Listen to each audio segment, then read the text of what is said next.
कहते हैं हर जंगल में कुछ ऐसे रहस्य छुपे होते हैं जिन्हें सिर्फ दिल से मासूम बच्चे ही देख पाते हैं। आज मैं आपको दो ऐसे ही दोस्तों की कहानी सुनाने जा रहा हूं। एक छोटा सा चूजा टिंकू और एक प्यारा खरगोश नींबू, जिनके एक फैसले ने पूरे जंगल की किस्मत बदल दी।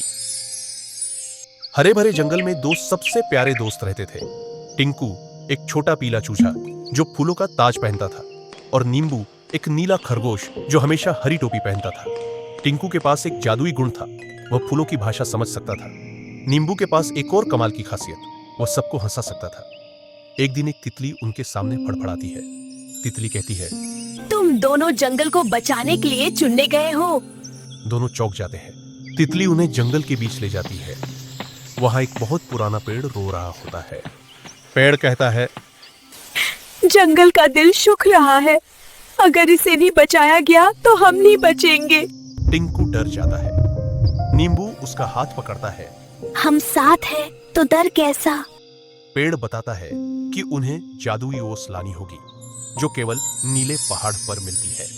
जंगल के रास्ते कठिन थे, कहीं कांटों की दीवार, कहीं बहता तेज पानी, कहीं अंधेरा डरावना गुफा। टिंकू कांटों में फंस जाता है। नींबू उसे धीरे से निकालता है। नींबू पानी में गिरता है। टिंकू बेल पकड़कर उसे खींचता है। दोनों महसूस करते हैं दोस्ती ही असली ताकत है। रात को तेज आंधी आती है। दोनों एक बड़े पत्ते के नीचे छुपते हैं। टिंकू कहता है, कहीं हम हार ना जाए। दोस्त, दुख की रात जितनी लंबी हो सवेरा जरूर आता है। तभी एक जुगनू रोशनी लेकर आता है और उन्हें सुरक्षित जगह दिखाता है। अगले दिन वे एक गुफा में जाते हैं जहां एक बड़ा सांप रास्ता रोकता है। टिंकू कांपता है। नींबू उसके सामने खड़ा हो जाता है। सांप डरावनी आवाज में कहता है, कौन हो तुम? टिंकू हिम्मत जुटाकर कहता है, हम जंगल को बचाने आए हैं। मैं दुश्मन नहीं हूँ, मैं तो बस तुम्हारी परीक्षा ले रहा था। सांप रास्ता खोल देता है और बोलता है, याद रखना, हिम्मत डर की अनुपस्थिति नहीं, उसके बावजूद आगे बढ़ना है। दोनों पहाड़ चढ़ते जाते हैं।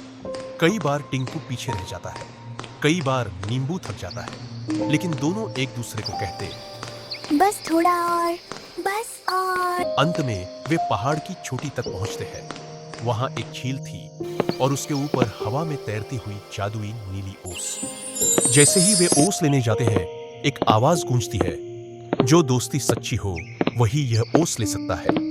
नींबू बिना सोचे कहता है, अगर एक को लेना है तो टिंकू तुम ले लो। टिंकू तुरंत कहता है, नहीं नींबू, तुम ले लो। झील चमक उठती है। आवाज कहती है, सच्ची दोस्ती में त्याग होता है, तुम दोनों योग्य हो। ओस उनके सामने आ जाती है। दोनों दौड़ते हुए जंगल लौटते हैं। पुराने पेड़ की जड़ों पर जादुई ओस डालते हैं।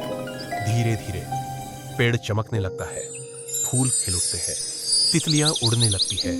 सारा जंगल फिर से जीवित हो जाता है। जंगल के सारे जीव टिंकू और नींबू के सम्मान में एक बड़ा उत्सव करते हैं। जंगल के राजा रानी दोनों के लिए सम्मान समारोह रखते हैं।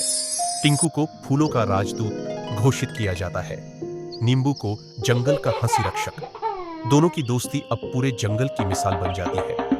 दोस्तों, टिंकू और नींबू की कहानी हमें यह सिखाती है, सच्ची दोस्ती न रंग देखती है, न रूप, न ताकत देखती है, न कमी, बस दिल देखती है। और जब दो दिल साथ हो तो कोई भी पहाड़, कोई भी सफर मुश्किल नहीं रहता।